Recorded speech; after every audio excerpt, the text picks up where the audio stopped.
Hi, I'm Miss Rhonda and I'm a teacher at home. How can you design and create a ball ramp to play with your family at home?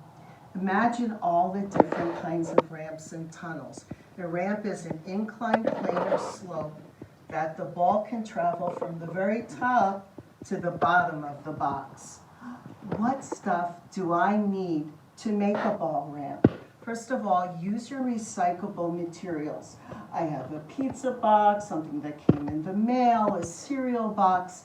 I used a pizza box. Next, we need 3 paper towel rolls, 1 paper cup, and masking tape, and to tape the ramps and the tunnels and the cup. Have an adult help you with this. Now, what's missing? A ball.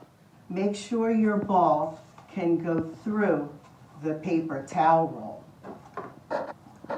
This is also a great team activity. Work with your family to plan design and help with cutting all these cardboard pieces.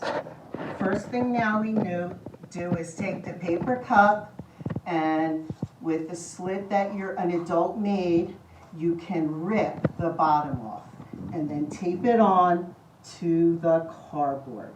Next, we can have a ramp that you paper towel roll that will be cut the top, and you're going to do 2 of them, and one of them you're going to tape so the ramp is at an angle, and that's the zig part. Next, you are going to have the 2 paper towel rolls cut in 2. And I just already did them. One is longer than the other. Tape them one right under the ramp and the other one next to it.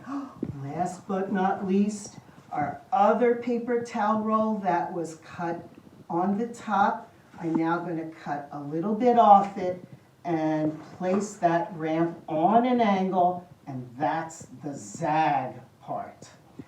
What do we need now? Just the ball. Let's see if it works, boys and girls. Whoa, didn't yet. Let's try it again. Yay, success! Ball ramps may not work right away, boys and girls. You have to figure it out in trial and error. That's what being an engineer is all about. And when you can get really creative, let's see if this one works. Whoa! Keep learning at home, boys and girls.